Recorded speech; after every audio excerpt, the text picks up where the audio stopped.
दोस्तों, मित्रों, भाई बहनों, कुलसन सैन हिस्ट्री चैनल में आपका स्वागत है। आपकी अर्धवार्षिक परीक्षा बिल्कुल करीब है। अगर आप चाहते हैं कि आपके बहुत अच्छे मार्क्स आए, तो आप इस वीडियो को ध्यानपूर्वक देखें और अंत तक देखें। अगर आप केवल इस वीडियो को देख लेंगे तो आपके बढ़िया से बढ़िया नंबर आएंगे। मैं आपसे ये वादा करता हूँ। चलते हैं वीडियो की ओर। अर्धवार्षिक परीक्षा 2025-26, विषय हिंदी, कक्षा 12, समय 3 घंटे 15 मिनट। देखिए, पूर्णांक जो है इसमें कहीं पे 100 का आएगा, कहीं पे कुछ कम का भी आ सकता है, तो मैंने 100 का रखा है। तो जो है आप जो है इस पेपर को अच्छी प्रकार से देखिए। निर्देश: प्रारंभ के 15 मिनट विद्यार्थियों को प्रश्न पत्र पढ़ने के लिए निर्धारित है। सबसे पहला है कि आप पेपर को अच्छी प्रकार ध्यान पूर्वक पूरे पेपर को शांति से पढ़े, धैर्य के साथ में पढ़े। जब आप धैर्य रखेंगे तो आपको जो है पेपर अपने आप अच्छा होगा। चलते हैं खंड क। इसमें खंड क और खंड ख दो खंड होते हैं। पहला खंड भी 50 अंक का है, दूसरा भी जो है 50 अंक का। इस प्रकार से 100 अंक का हो जाएगा ये। देखिए पहले जो है पहला क्वेश्चन और दूसरा क्वेश्चन बहुविकल्पीय है। तो पहले देखते हैं खंड क का पहला क्वेश्चन। देखते हैं क हिंदी का प्रथम नाटक है। तो हिंदी का प्रथम नाटक जो है वो भारत दुर्दशा, नहुस, न्याय वाला कल, चंद्रगुप्त, ये इनमें से एक ऑप्शन देखना है। तो इसमें जो है हमारा ऑप्शन जो है सेकंड नहुस हो जाएगा। देखिए, भारतेंदु हरिश्चंद्र ने जो है इनके पिता द्वारा लिखा हुआ नाटक जो है नहुस है। गोपाल चंद्र गिरिधर दास ने लिखा था। उन्होंने पहला नाटक अपने पिता का ये नहुस माना है और विद्वानों ने दूसरा, परंतु इसमें ये ऑप्शन ये सही हुआ। देखिए ख इंदुमती है। क्या चीज है? देखिए, कौन सी विधा है? एकांकी, कहानी, नाटक, उपन्यास। तो इन चार में से एक ऑप्शन है। तो इंदुमती जो कहानी है, किशोरीलाल गोस्वामी ने लिखी थी और ये सरस्वती पत्रिका में 1900 ईस्वी में छपी थी। आगे चलते हैं। गए अष्टायम के रचयिता हैं। तो अष्टायम के रचयिता गोकुलनाथ, वल्लभाचार्य, नावादास, तुलसीदास। तो अष्टायाम के यहाँ पर जो ऑप्शन है नावादास है। फिर देखते हैं घ गुनाहों का देवता कृति है। किसकी कृति है बताना? हजारी प्रसाद द्विवेदी, गुलाब राय, धर्मवीर भारती, रघुवीर साय। तो इसका हमारा आंसर हो जाएगा ऑप्शन 3, धर्मवीर भारती। अगले क्वेश्चन की ओर चलते हैं। लल्लू लाल की रचना है। तो लल्लू लाल की रचना है नंबर 1 सुख सागर, प्रेम सागर, परीक्षा गुरु, रानी केतकी की कहानी। तो लल्लू लाल की जो है हमारी रचना है प्रेम सागर। देखिए, क्वेश्चन था बहुकल्प, इसमें 5 हो गया। दूसरा क्वेश्चन बहुकल्प, इसको देखते हैं। क्या तार सप्तक का प्रकाशन वर्ष है? क्या प्रकाशन वर्ष है इसका? जो है देखिए, पहले तार सप्तक देखते हैं हम क्या चीज है। तार सप्तक जो है प्रयोगवाद के जनक जो है अगे जी, उन्होंने 7 कवियों की रचनाओं को जो है प्रकाशित कराया है। वो तार सप्तक रहता है। और तार सप्तक पहला जो तार सप्तक है 1943 में, दूसरा 8 वर्ष बाद 51 में, तीसरा 8 वर्ष बाद 59 में, और चौथा जो है 20 वर्ष बाद जो है 1979 में हुआ था। तो इस प्रकार से हम इनको चारों के चारों को याद कर लेंगे। पहला 43 में, फिर 8 जोड़ देंगे 51 में, 30 फिर 8 जोड़ देंगे 59 में, और फिर लास्ट वाले में 20 जोड़ने हैं, वो 79 यानी कि हो जाएगा ये। तो चारों तार सप्तक आपको समझ में आ जाएगा। तो पहला जो है खाली तार सप्तक कहलाता है, पहला 1943। अब देखिए कामायनी में सर्गों की संख्या है। कामायनी जो है छायावाद का महाकवि है। एक क्वेश्चन से कई क्वेश्चन बनाना सीखिए आप। देखिए, छायावाद कामायनी में सर्गों की संख्या कितनी है? ये जयशंकर प्रसाद ने लिखा है, छायावाद का महाकवि है। इसमें 15 सर्ग है। देखिए, चिंता, आशा, श्रद्धा, काम, वासना, लज्जा, कर्म, ईर्ष्या, ईड़ा, स्वप्न, संग, निर्वेद, दर्शन, रहस्य, आनंद। इस प्रकार से जो है इसके अंदर 15 सर्ग है। पहला चिंता से शुरू होता है। चलते हैं आगे क्वेश्चन की ओर। गए वैदेही वनवास के रचयिता है। तो इसमें देख 4 ऑप्शन दिए हैं। मैथिली शरण गुप्त, महादेव वर्मा, सचिदानंद, हिरानंद, वात्स्यायन, अगे, अयोध्या सिंह उपाध्याय। तो इसका ऑप्शन हमारा हो जाएगा अयोध्या सिंह उपाध्याय ने जो वैदेही वनवास, वैदेही क्या है? सीता को कहते हैं। देखिए घ कवि पंत को ज्ञानपीठ पुरस्कार मिला। तो देखिए, ज्ञानपीठ पुरस्कार की जो है स्थापना शांतिलाल जैन साहू ने की थी और 1961-62 के लगभग की गई है। और पहला जो है पुरस्कार तमिल भाषा जी शंकर गुरु को मिला है। और हिंदी में जो पहला पुरस्कार वो मिला चिदम्बरा पर 1968 में। ये मिला अगे जी को, चिदम्बरा पर। फिर देखते हैं अगला क्वेश्चन की ओर चलते हैं। आधुनिक युग की मीरा है। आधुनिक युग की मीरा जो है कौन कहलाती है? ये महादेवी वर्मा जी कहलाती है। देख, 2 क्वेश्चन आपकी समझ में आ गए, ये बहुविकल्पी है। अब चलते हैं क्वेश्चन नंबर 3 की ओर। ये गद्यांश पे आधारित होता है। देखिए, दिए गए गद्यांश पर आधारित निम्नलिखित प्रश्नों के उत्तर दीजिए। ये ऊपर गद्यांश लिखा हुआ है, नीचे क्वेश्चन लिखे हुए हैं। तो नीचे क्वेश्चन जो है इसके जो है इसमें से छांट के हमें आंसर लिखने हैं। तो पहली बात तो ये है, हमें ये पता होना चाहिए किस जो है पाठ का है और इसके पाठ के लेखक कौन है। ये राष्ट्र का स्वरूप से लिया गया है और इसके लेखक डॉक्टर वासुदेव शरण अग्रवाल है। ये हमें याद होना चाहिए। देखिए, जहां भी राष्ट्र का जिक्र आएगा, जहां राष्ट्र शब्द आएगा, उससे हम समझ जाएंगे ये जो है राष्ट्र का स्वरूप से और डॉक्टर वासुदेव शर्मा ने लिखा है।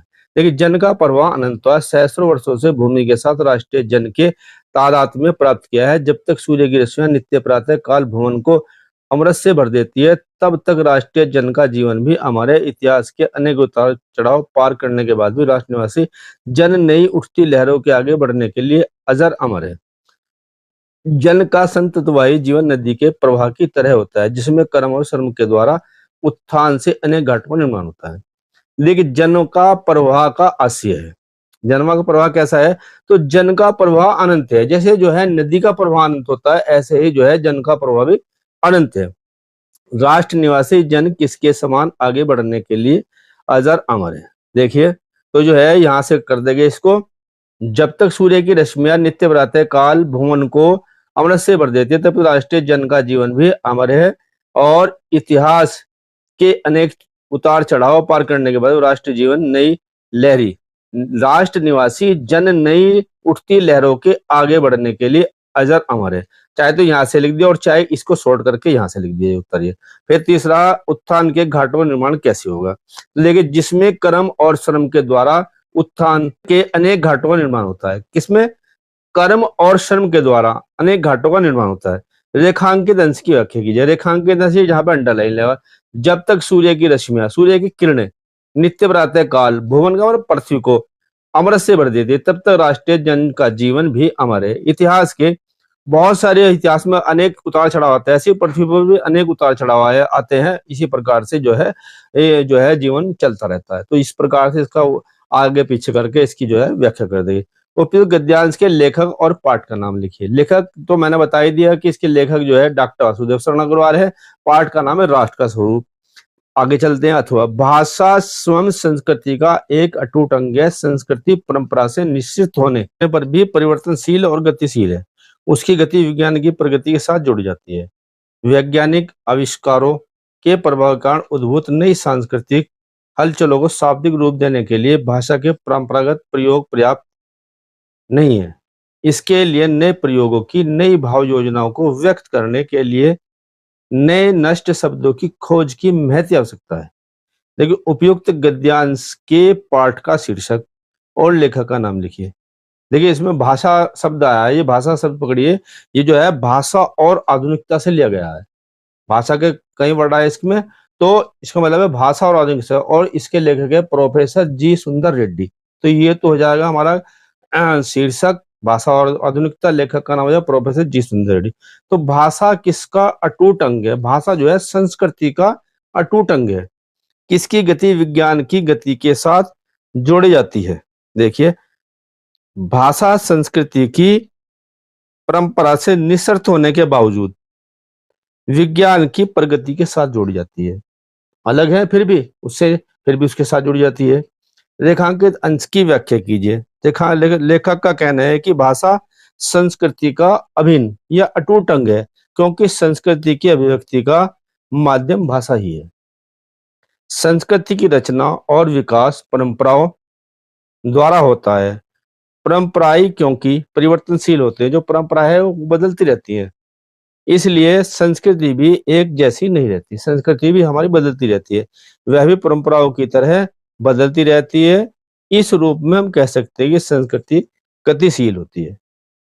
अब देखिए आगे, देखिए नए शब्दों की खोज क्यों आवश्यक है। देखिए, भाव जो योजनाओं को व्यक्त करने के लिए नए शब्दों की खोज की आवश्यकता होती है। जब भाव व्यक्त कर रहे हैं तो उन्हें जो है नए शब्दों की खोज की आवश्यकता पड़ती है। चलते हैं, ये देखिए कोई सा भी इसमें पैराग्राफ आ जाए तो जैसी जिस तरह से मैंने हल किया है आप भी उसको उसी प्रकार से हल करेंगे। इस वजह से बहुत इंपॉर्टेंट है ये, आप इसको अच्छी प्रकार से ध्यान से देखेंगे।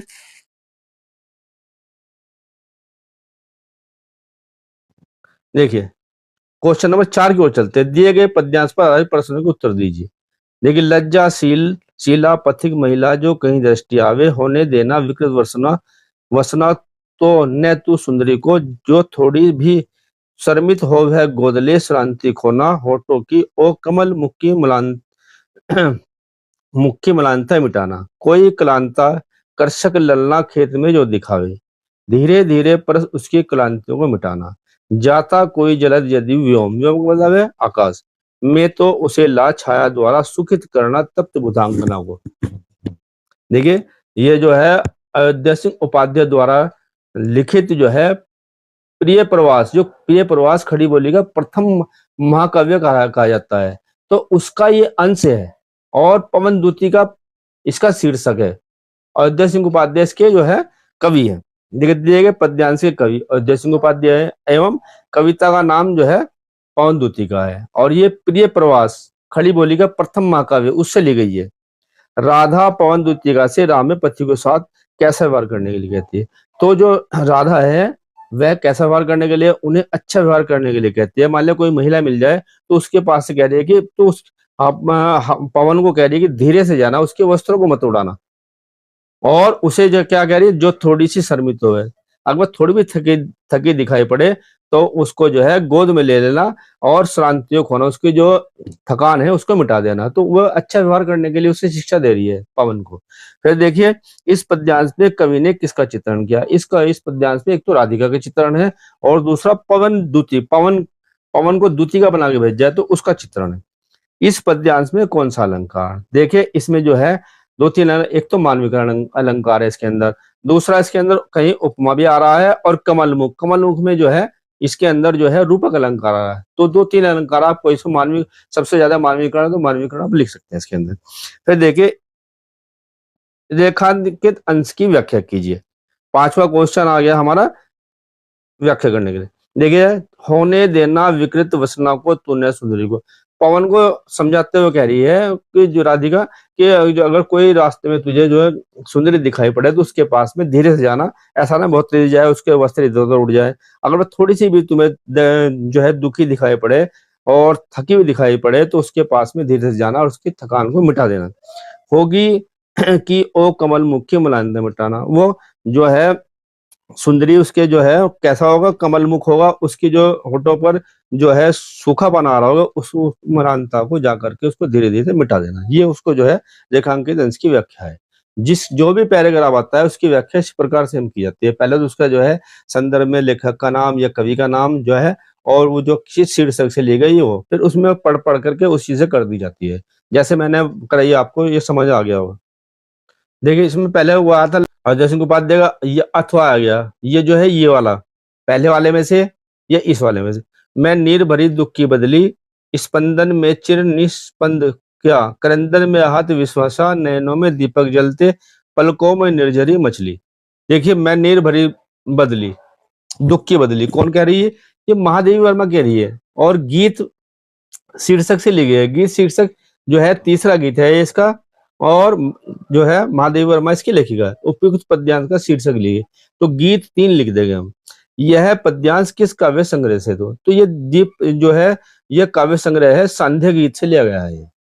इस पद्यांश के रचनाकार कौन है, रचनाकार कौन है, महादेव वर्मा जी है। नैनों में दीपक जलते, इस पंक्ति में कौन सा अलंकार है, तो इसमें जो है उपमा अलंकार है। देखिए, रेखांकित अंश की व्याख्या कीजिए।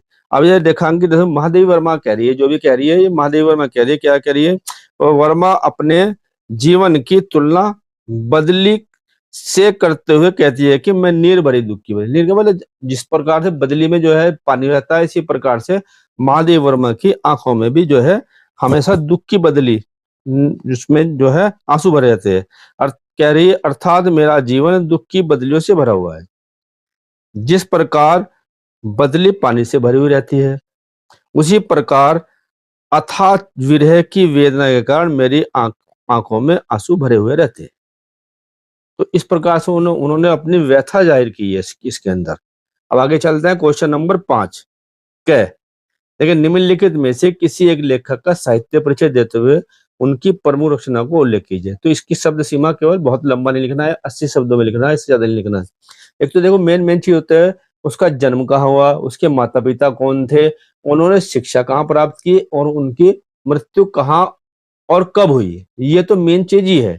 और उसके पश्चात कुछ उसकी मोटी-मोटी जो रचनाएँ आपको याद रह सकती है, वो लिख दीजिए और बाकी उसमें कुछ भी आप जो है चेप दीजिए, आपका जो है पूरा वो जो है जीवनी पूरी हो जाएगी। देखिए इसमें इम्पोर्टेंट है वासुदेव शरण अग्रवाल, फिर आचार्य महावीर प्रसाद द्विवेदी, प्रोफेसर जी सुंदर, बहुत-बहुत इम्पोर्टेंट है। इनमें से कम 2 तो जीवनी आ जाएगी आपको। अब देखिए ख निम्नलिखित में से किसी एक कवि का साहित्यिक परिचय देते हुए उनकी प्रमुख रचना को लिखिए। ये देखिए लेखक है ऊपर-नीचे कवि है। अयोध्या सिंह उपाध्याय बहुत अच्छे लेखक हैं, कवि हैं। मैथिली शरण गुप्त, जयशंकर प्रसाद, तीनों वेरी इंपॉर्टेंट है, इनमें से लाज़मी आएगा। फिर देखिए क्वेश्चन नंबर 6 की ओर बढ़ते हैं। ध्रुव यात्रा अथवा पंचलाइट कहानी का सारांश लिखिए। देखिए ध्रुव यात्रा आपको पता है जो है ध्रुव यात्रा की कथा आपने पढ़ी होगी। पंचलाइट, पंचलाइट का मतलब है लालटेन, लालटेन के ऊपर जो है ये लिखी गई है। इसको एक बार पढ़ लीजिए, आपको ये वाली बहुत इंपॉर्टेंट है और उसको बना करके लिख दीजिए। देखिए शब्द सीमा इसकी भी जो है 80 अंक 80 शब्द है। लाठी, लाठी कहानी के उद्देश्य पर, लाठी कहानी आपने पढ़ी हो उसके उद्देश्य से लिख दीजिए। मेन जो है चाहे उसका सारांश भी मिला के लिख दीजिए। फिर नंबर 7 स्वपठित खंड काव्य के आधार पर किसी एक खंड के एक प्रश्न का उत्तर दीजिए। जो भी आपके क्षेत्र में जो भी एक खंड काव्य लगा होगा आप देख लेंगे उनमें से 2 प्रश्न आते हैं, 2 प्रश्न में से 1 प्रश्न का उत्तर देना है। देखिए श्रवण कुमार खंड काव्य के आधार पर श्रवण कुमार की चारित्रिक विशेषता लिखिए अथवा श्रवण कुमार खंड काव्य की कथा वस्तु अपने शब्दों में लिखिए। आपके क्षेत्र में जिन बच्चों के क्षेत्र में जौन सा भी लगा है खंड काव्य उसकी करेंगे, उसमें से एक ही करेंगे। फिर देखिए अगले चलते रसमृत खंड काव्य के आधार पर कर्ण का चित्रण कीजिए अथवा रसमृत खंड काव्य का सारांश अपने शब्दों में लिखिए। आगे चलते हैं त्यागी पथी खंड काव्य का कौन सा पात्र आपको सर्वाधिक प्रभावित करता है और क्यों, उदाहरण सहित बताइए। अथवा त्यागी पथी त्याग पथी खंड काव्य के आधार पर राज्यश्री का चित्रण कीजिए। फिर अगला देखते हैं खंड काव्य मुक्ति जग खंड काव्य के आधार पर गांधी जी का चित्रण कीजिए अथवा मुक्ति जग की कथा वस्तु अपने शब्दों में लिखिए। देखिए जो है गांधी का चरित्र इसमें इंपॉर्टेंट है, बहुत इंपॉर्टेंट है। सत्य की जीत खंड काव्य के आधार पर दुर्योधन का चित्रण कीजिए। सत्य की जीत खंड काव्य की कथा वस्तु अपने शब्दों में लिखिए। आलोकवर्ष खंड काव्य के आधार पर गांधी जी का चित्रण कीजिए अथवा आलोकवर्ष खंड काव्य की कथा वस्तु लिखिए। आपके क्षेत्र में जो भी खंड काव्य लगा उसके दोनों 2 प्रश्नों में से 1 प्रश्न करना, इसका आप विशेष ध्यान रखेंगे। कुछ जिलों में कोई सा खंड काव्य लगा, कुछ जिलों में कोई सा, तो आपको पता होना चाहिए आपके जिले में कौन सा खंड काव्य लगा है, उसी को आप उत्तर देंगे। खंड ख देखिए पहला खंड क था, अब खंड ख है। इसमें जो है ये भी 50 अंक का है, वो भी 50 अंक का। तो प्रश्न नंबर 8 की ओर चलते हैं। दिए गए संस्कृत गद्यांशों में से किसी एक का संदर्भ लिखना है, उसका पाठ का नाम लिखना है और संस्कृत खंड से लिया गया है। प्रस्तुत गद्यांश हमारी पाठ्य पुस्तक संस्कृत दिग्दर्शिका के आत्मज्ञ सर्वज्ञ नामक पाठ से लिया गया है। इसमें रचयिता ने लिखा था। तो देखिए याज्ञवल्क्य वाचे नैवारे मैत्री, याज्ञवल्क्य जो है एक बहुत बड़े ऋषि हैं और अपनी पत्नी पत्नी से कह रहे हैं, मैत्री से कह रहे हैं। तो याज्ञवल्क्य वाचे नैवारे मैत्री, याज्ञवल्क्य ने कहा नहीं रे मैत्री, पत्यु कामाय पति प्रियो भवति आत्मनस्तु व कामाय प्रिय पति प्रिय भवति। क्या कह रहे हैं कि जो है पत्यु कामना, पति की कामना के लिए पत्नी को पति प्रिय नहीं होता, वह तो केवल अपनी कामनाओं की पूर्ति के लिए उसे प्रिय होता है। न वा अरे जायाय कामाय जाया प्रिय भवति आत्मनस्तु वह कामाय जाया प्रिय भवति। और इसी प्रकार से है जो पत्नी जो है पत्नी कामनाओं के लिए पति को प्रिय नहीं होती, वह तो केवल जो है अपनी कामनाओं की पूर्ति के लिए पति को अपनी पत्नी प्रिय होती है। न वा अरे पुत्रस्य वित्तस्य च कामाय पुत्रो वित्तम प्रियम भवति आत्मनस्तु वह कामाय पुत्रो वित्त प्रिय होती है। और इसी प्रकार से पुत्र और धन जो है उनकी कामना की पूर्ति के लिए जो है प्रिय नहीं होते, वह तो धन और पुत्र अपनी कामनाओं की पूर्ति के लिए प्रिय होते हैं। न व अरे सर्वस्य कामाय सर्वम प्रियम होती आत्मनस्तु वह कामाय सर्वम प्रिय होती। और अरे नहीं रे सभी की कामनाओं के लिए सभी प्रिय नहीं होते, केवल अपनी कामनाओं की पूर्ति के लिए सभी प्रिय होते हैं। तो इस प्रकार से जो है याज्ञवल्क्य और मैत्री को समझा रहे हैं। अथवा देखिए संस्कृत साहित्य से आदि कवि वाल्मीकि महर्षि व्यास कवि कुल कुरु कालिदास अन्य भास भारवी भवभूत्यो आदियो महाकव्य स्वीकीय गणतंत्र ने आज भी अद्यापि पट का नाम हरदीप राजन थे। संस्कृत साहित्य के आदि कवि वाल्मीकि, महर्षि व्यास, कवि कुलगुरु कालिदास और अन्य भास, भारवी, भवभूति आदि महाकवि अपने ग्रंथों के द्वारा, अपने ग्रंथ रूपी रत्नों के द्वारा आज भी पाठकों के हृदय में विराजमान है, अर्थात पढ़ने वालों के हृदय में विराजमान है। यम भाषा अस्माभि मातृ सम सम्माननीय वंदनीय च। यह भाषा हमारे लिए माता के समान वंदनीय और जो है सम्मान्य है। यतो भारत मुतु मातु स्वतंत्रता गौरव अखंडत्वम सांकृतिकत्वम सर्वत्र सुरक्षितम भविते, जिससे कि भारत की स्वतंत्रता, गौरव और अखंडता, सांस्कृतिक महत्व और संस्कृति इसी से सुरक्षित रह सकती है। इयम संस्कृत भाषा सर्वासु भाषासु प्राचीनतम श्रेष्ठा अस्ति। यह संस्कृत भाषा सभी भाषाओं में प्राचीन और पर सबसे प्राचीन और श्रेष्ठ है। तथा सुष्टु उत्तम भाषासु मुख्य मधुरा दिव्या गिरवाणे भारती थी। इसीलिए ठीक ही कहा है, सुष्टु उत्तम ठीक ही कहा है, भाषाओं में मुख्य और मधुर दिव्य जो संस्कृत है वही सबसे श्रेष्ठ है। देखिए दिए गए पद, देखिए ये तो गद्यांश था, अब ये पद्यांश की ओर चलते हैं। देखिए इसमें दिए गए पद्यांशों में से किसी एक का संदर्भ हिंदी में अनुवाद कीजिए। देखिए ये भी जो है 7 नंबर में आता है, ये भी 7 नंबर में आता है। देखिए न में रोचते भद्रम व उल्लूक्यस्य विकेचनम अक्रोधस्य मुखे पश्य क्रोधकथे क्रोधो भविष्यति। देखिए उल्लू जो है ये जातक कथा से लिया गया है और उल्लू के जातकम से लिया गया है। इसमें जो है जब उनकी पक्षियों की सभा हो रही थी, उस पक्षियों की सभा में जो है उल्लू को राजा बनाने का विचार चल रहा है। तब देखिए अब कौवा उसका विरोध करते हुए कह रहा है कि यह जो है मुझे इसका जो है उल्लू जो है अच्छा नहीं लगता है, क्योंकि इसका जो है अभिषेक के समय, अभिषेक के मतलब जब इसे राजा बनाया जा रहा है तब ही इसका जो है बिना क्रोध वाला मुख ऐसा लग रहा है, जब यह क्रोध करेगा तब इसका मुख कैसा होगा, इसलिए मुझे तुम्हारा उल्लू को राजा बनाना अच्छा नहीं लगता, वह इसका विरोध करता है।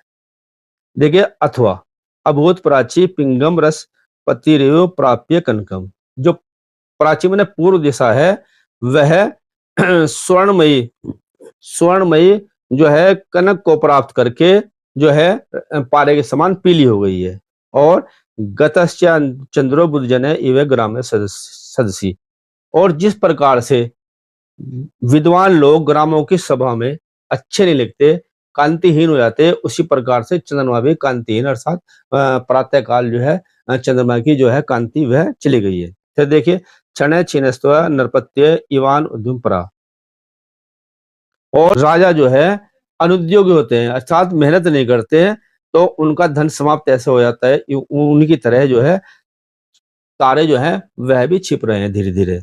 अन्य दीपा राजंत द्रविण रहिता नामा अमीव गुणा। जिस प्रकार से गरीब के गुण दिखाई नहीं पड़ते, उसी पर गरीब विद्वान के गुण दिखाई नहीं पड़ते, इसी प्रकार से दीपक जो है वह भी जो है इस वक्त जो है सुशोभित नहीं हो रहा, अर्थात वह भी बुझते जा रहे हैं जो दीपक है।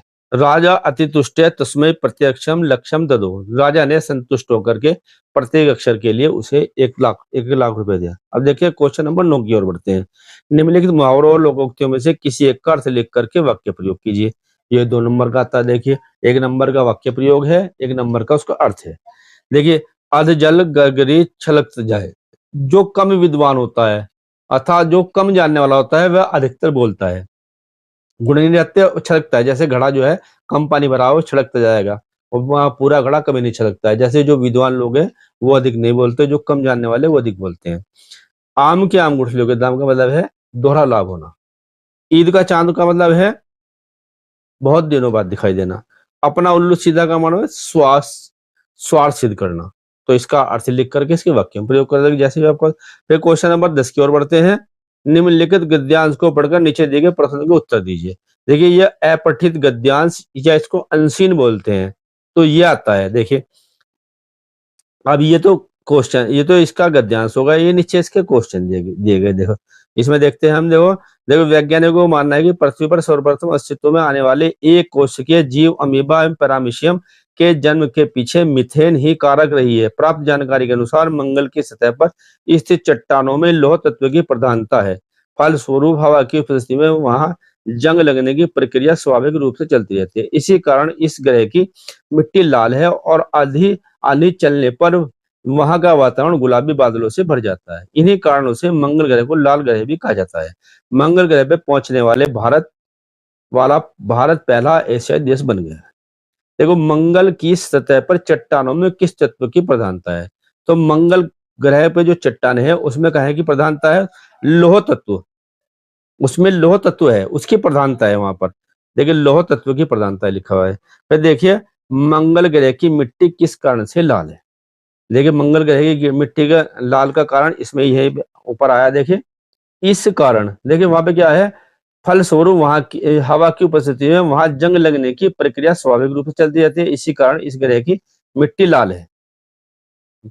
ये यहाँ से यहाँ तक लिख देंगे। फिर आगे देखते हैं, पृथ्वी पर सर्वप्रथम अस्तित्व में आने वाले जीव कौन कौन से थे? देखिए, इसमें एक कोशीय जीव जो थे अमीबा एवं पैरामीशियम, इसमें ये दो लिख देंगे, ये उत्तर हमारा हो जाएगा।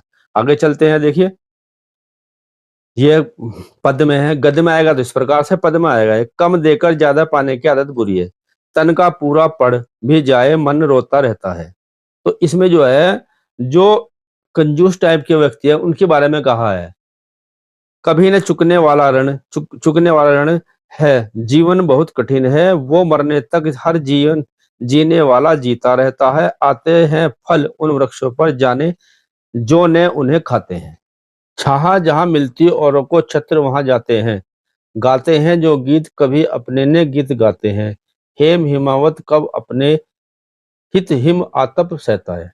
देखिए, इसमें परोपकार की भावना साफ झलक रही है। देखिए, किस आदत को बुरा कहा गया, क्यों कहा, मतलब लेने की, केवल लेने की जो आदत को बुरा कहा गया है।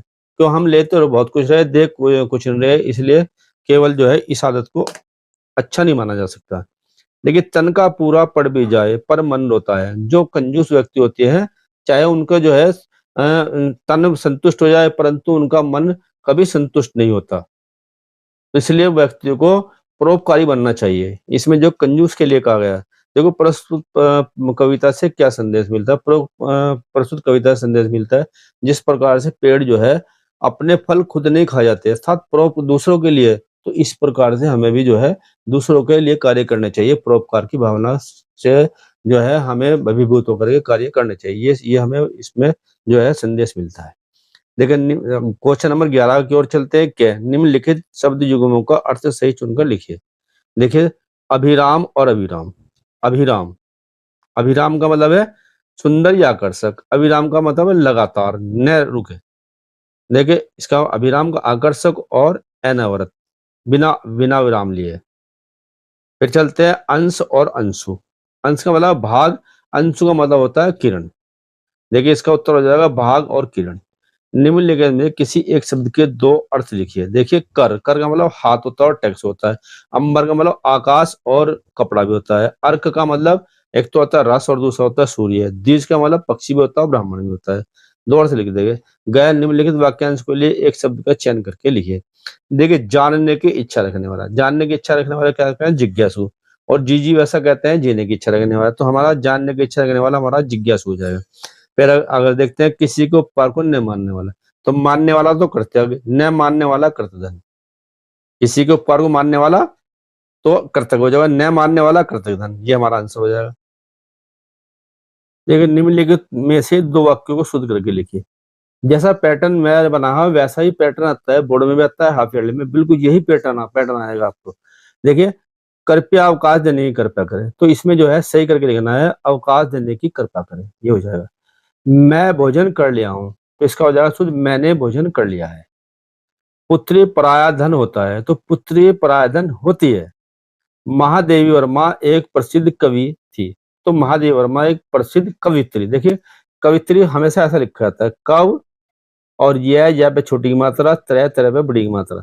आप इसको ध्यान पूर्वक देखिए, ये देखिए ऐसे ही लिखना अपना, कव और जित्री, ये सही, ये शुद्ध है। देखिए, आगे चलते हैं 12 का कै। श्रृंगार रस अथवा हास्य रस की परिभाषा उदाहरण लिखिए। तो एक नंबर का जो है इसका जो है परिभाषा आती है, एक नंबर का इसका उदाहरण आता है। तो 2 नंबर में आता है श्रृंगार रस। श्रृंगार रस में जहाँ नायक और नायिका का मिलन होता है, तो वहां पर तो जो है संयोग श्रृंगार होता है। जहाँ नायक नायिका का मिश्रण होता है वहां पे जो वियोग वियोग श्रृंगार रहता है। तो इसमें लिख देगा उदाहरण, बरतस लालच लार की मुरली धैर्य लुकाए, सो कह भवने देन क्या नटी जाए। तो इसमें उदाहरण लिख देंगे। और श्रृंगार का रस का जो जो स्थायी भाव है वह रहती है, और हास्य रस का जो है इसमें हास है। इसकी परिभाषा उदाहरण दोनों में से एक की लिखनी है। फिर देखिए ख, अनुप्रास अथवा श्लेष श्रृंगार की परिभाषा उदाहरण सहित लिखिए। देखिए अनुप्रास, अनुप्रास में तो है व्यंजन वर्णों की आवर्ती जहां पर आती है वहां पर अनुप्रास अलंकार होता है। जैसे तरनी तनुजा तमाल तरुवर बहुचाए, ये चारों चंद्र की चंचन खेल रही है जल थल में। यह लिख देंगे रघुपति राघव राजा राम। तो कोई सा भी इसमें लिख सकते हैं उदाहरण। और जहां व्यंजन वर्णों की आवर्ती होती है वहां पर अनुप्रास अलंकार होता है। सलेस, जहां पर एक शब्द है उसके अर्थ कई अनेक हो तो वहां पर जो है सलेस अलंकार होता है। जब वो उसमें उदाहरण है, रहीमन पानी राखे बिन पानी सब सुन, पानी गए न उभरे मोती माना सुन। तो वहां पानी आया है और पानी के तीन तीन अर्थ है वहां पर। अब देखिए चौपाई अथवा दोहा छंद की परिभाषा उदाहरण से लिखिए। चौपाई तो पता ही तुम्हें, सम्मात्रिक छंद है जिसमें 4 चरण होते हैं, प्रत्येक चरण में 16 मात्राएं होती है। और इसमें जो है इसका उदाहरण लिख दे वो है उसमें उदाहरण में जो है उसको चौपाई लिख दीजिए। और इसमें दोहा है, दोहा छंद में जो है ये अर्धसम्मात्रिक छंद है। पर पहले और तीसरे चरण में 13 मात्रा है, दूसरे चौथे चरण में 11 मात्रा होती है। तो इसमें जो है रहीमदास जी का दोहा दोहा लिख दो, चाहे रही मन असवाल ने डरी जे दो दुख प्रकट कर दे जाय निकारो गे थे ते कसने भेद कर दे। या जो है बिहारी लाल का कोई दोहा लिख दीजिए इसमें, वो भी चल जाएगा इसमें। तो उदाहरण 1 नंबर का उदाहरण है, 1 नंबर का इसमें परिभाषा है। फिर देखिए किसी विद्यालय के प्रबंधक के नाम हिंदी प्रवक्ता के लिए अपनी नियुक्ति हेतु आवेदन पत्र लिखिए। स्कूल का नाम प्रबंधक महोदय का लिख के फिर उसमें जो भी आपको हिंदी प्रवक्ता की जो है इसमें एमए बीएड चलता है वो लिख करके जो है लिख दीजिए। या फिर अथवा ये आसान पड़ेगी, नगर निगम अधिकारी को सड़क टूटी होने की शिकायत तथा मरम्मत संबंधी पत्र लिखिए। नगर निगम के जो अधिकारी हैं वो लिख करके फिर उसके नीचे बना के लिख देंगे हमारे मोहल्ले की सड़कें खराब पड़ी है, ठीक करवाने की कृपा करें, बड़ा चढ़ा के लिख देंगे। वो इधर जो है सबसे पहले नगर निगम अधिकारी जो होता है उसके उसके पहले ऊपर लिख के उस नीचे सेवा में और पूरे लिख के अपना जो है लास्ट में कह के डाल देंगे। अब देखिए क्वेश्चन नंबर 14, निम्नलिखित विषयों में से किसी एक पर अपनी भाषा शैली में निम्नलिखित 9 नंबर में आता है। ये देखिए देखिए क्या पहला है, पर्यावरण प्रदूषण समस्या और समाधान। सबसे पहले जो है रूपरेखा लिखे गए, रूपरेखा में जितने भी अपने हेडिंग है वो लिख देंगे। प्रस्तावना और उपसंहार, जितने भी हमारे निबंध लिखाते हैं सब में लिखा जाता है। प्रस्तावना उपसंहार जो है सब में कंपलसरी होता है, ये आप ध्यान रखिए। देखिए मेरा पीले क्यों में कि कोई भी जीवनी है आपको याद होगी वही आपको लिख देनी है। अनियंत्रित भ्रष्टाचार कारण और निवारण, क्या कारण है, क्यों भ्रष्टाचार बढ़ रहा है और किस प्रकार से दूर किया जा सकता है। देश में बेरोजगारी की समस्या कैसे फैल रही है, इंटरनेट लाभ और हानियां। तो इस प्रकार से मैंने पूरा पैटर्न पूरा पेपर आपको सोल्व करके बता दिया। आप पूरे वीडियो को अच्छी प्रकार ध्यान से चाहे बार बार देखना पड़े और इस पैटर्न को अच्छी प्रकार से आप रट ले। यही पैटर्न जो है आपको बहुत कामयाब करेगा और आपके अच्छे से अच्छे नंबर लाएंगे। अगर आपको वीडियो पसंद है वीडियो को लाइक कीजिए और चैनल को सब्सक्राइब कीजिए। अपने दोस्तों से शेयर भी आप अवश्य करें। धन्यवाद।